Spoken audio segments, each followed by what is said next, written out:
Hi, this is Danny Thacker, and you're watching Where Are We Science? Today we're going to take a tour of our solar system. It's going to be pretty awesome, so hop on.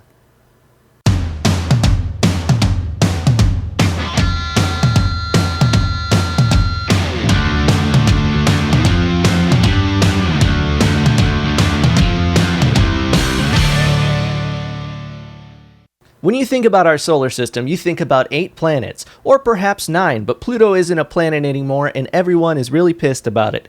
Our solar system is huge. All the pictures you see of our solar system show all the planets on one page. But what if I told you that the planets get so far apart that it would be impossible to put them on one map, and if we did, it would be a really boring map to look at? Today we start our journey at the Sun, which has a circumference of about 2,713,406 miles. That means if you were a commercial truck driver that traveled 125,000 miles per year, it would take you 22 years to get all the way around the Sun. Lucky for us, you don't have to do that, plus it would be kinda hot. In our presentation today, we're going to imagine the Sun as the size of a 44-centimeter beach ball. And we're going to compare that beach ball to the size of the rest of our planets and objects in our solar system. All the rocky planets are pretty close to the Sun, relatively speaking, to the rest of the solar system. Mercury is the first planet from the Sun and sits about 35 million miles away from it. Mercury is a very interesting planet because it doesn't rotate on an axis or on a tilt like the Earth does. Although it is 800 degrees during the day, we have seen ice inside of the craters on Mercury because the Sun never reaches the depths of the craters on Mercury's surface. Therefore, there could be some liquid or frozen water inside of these craters that could contain some life. If the Sun is the size of a beach ball on our scale, Mercury would be about the size of this very, very tiny Frosted Flakes crumb that I found on my desk. Delicious. Keep in mind that if the solar system were a football field and the Sun was in the end zone, Mercury would sit somewhere around the 10-yard line.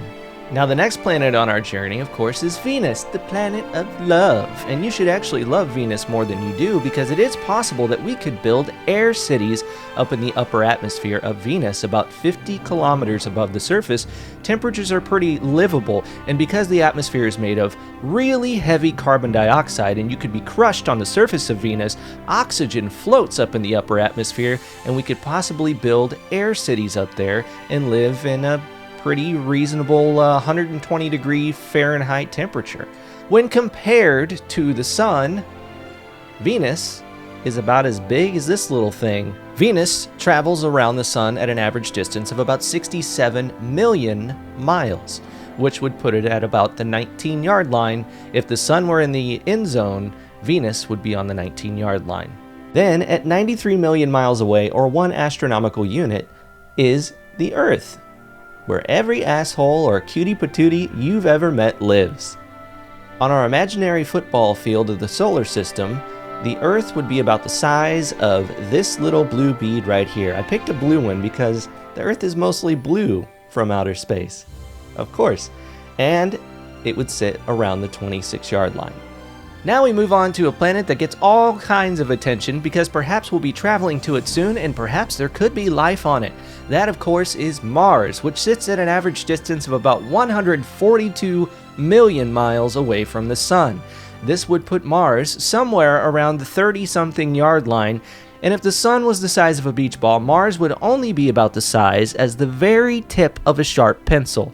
And this one's kind of dull, so I don't know if that's an accurate representation or not.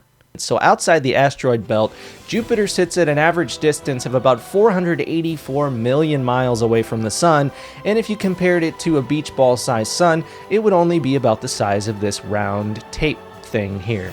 And as if you thought Jupiter was really far away, you'd have to travel another 400 million miles to get to Saturn, which sits at an average distance of about 889 million miles away from the Sun. If the Sun were in the end zone of a football field, Saturn would actually be sitting about 2.5 football fields away. So you thought it was crazy that Saturn was 2.5 football fields away from our Sun. Well, actually, you'd have to go about 5 football fields to get to Uranus. 5 football fields away, and if you compared that to the Sun, As the size of a beach ball, it would only be about the size of this cranberry that I found on the floor. I love floor food. Especially cranberries that are really sour with no sugar on them.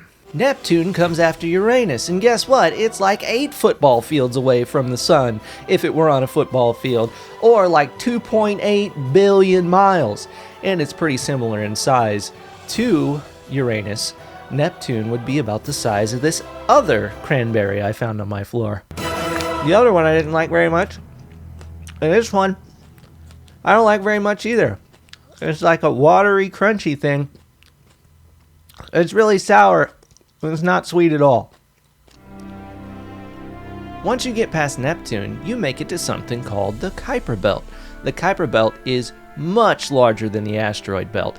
And guess what? It's located about 50 astronomical units away from the sun. Remember how the Earth was just 1 astronomical unit at 93 million miles?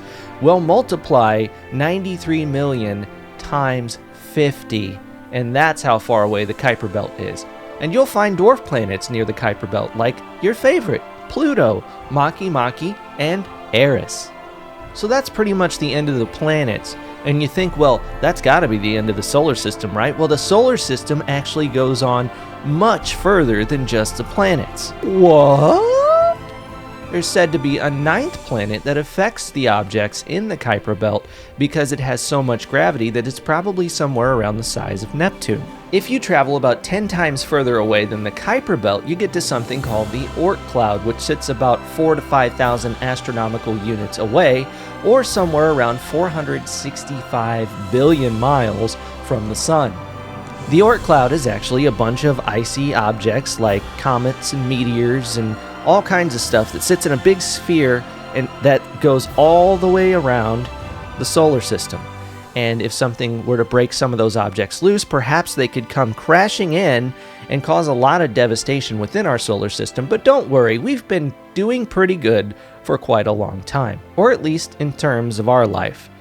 If you like this video, son of a bitch. If you like this video and you want more, make sure to subscribe to our channel. Thanks.